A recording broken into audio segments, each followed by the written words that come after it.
fala muito? Quando você fala, as pessoas prestam atenção no que você diz? E o que você diz? São assuntos importantes que ajudam os outros a entender os mistérios do mundo ou, na maior parte das vezes, são só besteiras? Nessa série de documentários, você vai conhecer os mestres do Vale do Paraíba, que aprenderam a sua arte através da tradição oral. Peraí, para começar, você sabe dizer o que é tradição oral? Tradição oral é aquela tradição contada pelas gerações, né, por boca. Eu acho que é uma história que é somente contada e que a gente não encontra em livros. Olha, eu não sei, eu acho que é alguma coisa relacionada à fala. Tradição oral é a cultura popular passada de pai para filho. Não sei, não. Tradição oral? Nem imagino, nem sei, não faço ideia. Não é nenhuma surpresa a maioria das pessoas não conhecer a tradição oral. Nem os europeus, que se achavam os mais sabidos do mundo, tinham ouvido falar nessa cultura quando aportaram na África no século XV. A África abriga a origem dos seres humanos na Terra. Nesse continente, os povos que vivem ao sul do deserto do Saara há uma maneira ancestral de receber e transmitir o conhecimento. É através da tradição oral, ou seja, da palavra falada. Usar a fala e da memória e uma das maneiras que o ser humano encontrou para armazenar sabedoria. O ser humano é um animal membro da espécie de primata bípede Homo sapiens, que em latim quer dizer homem sábio. Os membros dessa espécie têm um cérebro altamente desenvolvido, com inúmeras capacidades, como o raciocínio abstrato, a linguagem, a introspecção e a resolução de problemas. Esta capacidade mental, associada a um corpo ereto, possibilitaram o uso das mãos para manipular objetos, fator que permitiu aos humanos a criação e o uso de ferramentas para transformar o seu ambiente. Evidências de DNA mitocondrial indicam que o homem moderno teve origem na África Oriental, há cerca de 200 mil anos. Nas culturas de tradição oral, a palavra falada é considerada a origem de todas as coisas. Ela é a energia fundamental do Ser Supremo. Tudo o que ele diz é. O Ser Supremo disse: faça-se a terra e a água, façam-se os vegetais, os minerais, os astros e os animais. E assim, o mundo aconteceu a partir da palavra. Quando o Ser Supremo sentiu falta de alguém que falasse por ele, criou o primeiro ser humano. Em seguida, o Ser Supremo ensinou ao homem os segredos dos cosmos e deu a ele o título de guardião do universo e a responsabilidade de conservar a harmonia universal. Quando o homem transmitiu aos seus descendentes tudo o que ele aprendeu, teve início a grande cadeia de transmissão oral.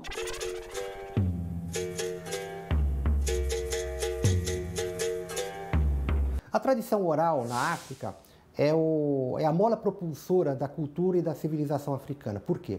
Porque na África tudo fala. Tudo que a gente pensa a respeito do cotidiano, das ciências da água, da terra, do ar, de práticas medicinais e muito particularmente a memória, não é? Do povo, a gente até pode dizer memória popular, era transmitida de pai para filho, né? De avô para neto, geração após geração, de forma oral. O que tem muito a ver também com a questão da memória, né? A construção do conhecimento em África, ela não se dá através da palavra escrita, ou pelo menos não se dá prioritariamente, porque existem alfabetos em África. É uma forma muito ruim de você imaginar que a cultura africana, né? Embora ela seja oral, aí as pessoas começam a fazer declinações erradas, que a África é um continente que tem analfabetismo, etc. Não é bem assim. Tem alfabetos em África, mas a forma principal de condução do conhecimento continua a ser a forma oral, que abrange todos os aspectos da vida cotidiana, abrange as genealogias, abrange a história e ela responde para questões concretas da vida diária da África tradicional, particularmente. Há uma confusão generalizada sobre o que vem a ser tradição oral. De um modo geral, muitas pessoas confundem com história oral. Porque quando começaram a morrer os grandes griots do final do século XX, lá pela 1970, 1980, houve uma perspectiva muito grande de sair coletando depoimentos desses griots. E como isso era feito de gravador e tipo depoimento, então muita gente começou a pensar que o depoimento oral fosse a tradição oral.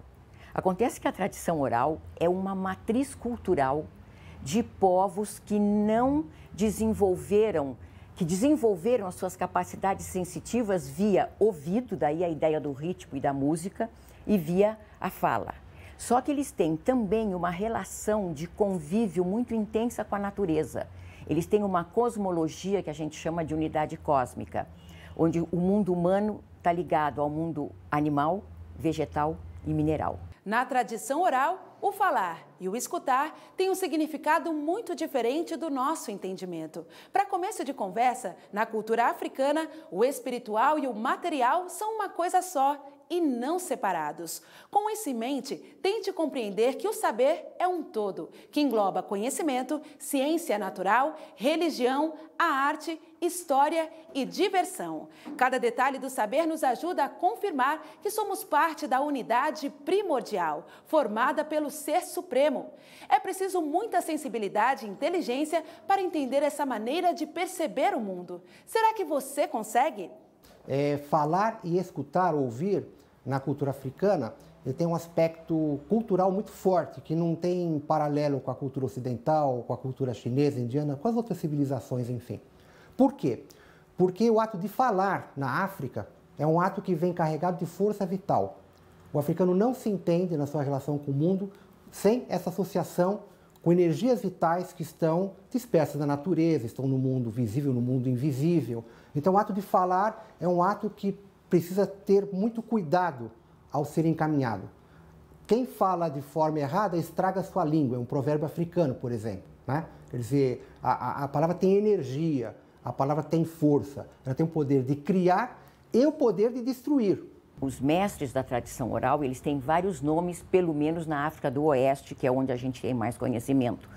Porque a África, hoje em dia, eles falam 2.000 línguas e são 53 países. Então, é o maior continente, a maior diversidade cultural e a maior riqueza do subsolo e riqueza humana está lá no continente africano. Então, eles têm diferentes formas de preservação desses gêneros de oralidade. Então, tem o Doma, que é considerado o tradicionalista, o Djeli, que é um contador de linhagens de reis e de governos e de preservação de tradição, e tem o griot.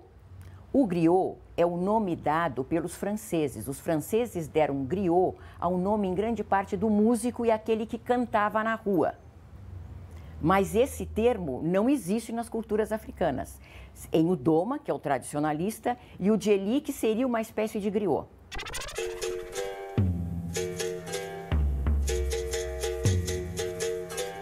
A fala pode criar a paz, assim como pode destruí-la.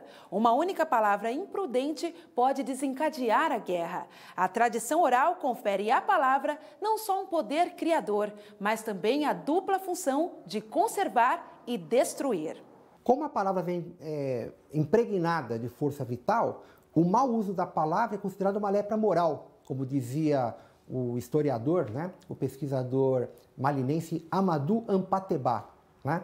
Você falar erroneamente, você fazer mau uso da palavra, você está incorrendo em lepra moral. Quer dizer, isso já diz tudo, né, das implicações e da força que a palavra tem. Agora, fora o aspecto simbólico, é também interessante deixar bem claro que, apesar da tradição oral ser estigmatizada como uma metodologia ou um método falho diante da palavra escrita, ela tem um grande poder de transmitir fatos reais. Né? Muitas pessoas falam, bom, a tradição oral pode ser manipulada. Bem, eu posso responder que a tradição escrita também. Né? Então, até aí não há grande dúvida sobre a possibilidade de mau uso de qualquer coisa. Não existe nada nesse mundo que seja, né, imune à má intenção. Né? Então, estamos no mesmo patamar, portanto. Agora, ela tem um grande poder de transmitir fatos verídicos. Né? Que é esse caso que eu sempre gosto de lembrar, que é da serpente que aparece nos relatos míticos dos Peus, da África Ocidental, que é uma serpente que um historiador senegalês, Djibril Tansir Niane, foi pesquisar e descobriu que essa serpente passa no relato onde era o curso do rio Níger há 5.000 anos atrás. Quer dizer, imagina que em 5.000 anos a tradição oral de pai para filho, dentro dos griosos contadores de história, eles repetiram exatamente como é que era o curso. Quer dizer, por aí dá para ter uma noção de como é antiga essa noção e como ela pode ser, o quanto ela pode ser eficaz na transmissão de um conhecimento.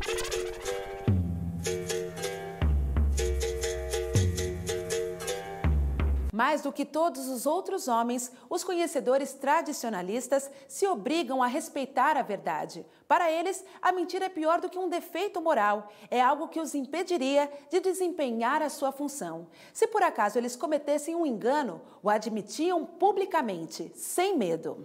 Olha, um mestre tradicionalista, ele não faz com que as pessoas o respeitem, né? Mas ele se torna respeitado, né, ao longo da sua própria atuação. Acho que é mais fácil responder assim. Ele não impõe um respeito, ele constrói esse respeito através do conhecimento memorável que eles têm. Os tradicionalistas, por exemplo, eles conhecem milhares de histórias de cor. Milhares, não é 10, são milhares de histórias. Você descobriu a origem da tradição oral africana. Fique com a gente e conheça os segredos do conhecimento transmitido de boca a ouvido. Voltamos daqui a pouco.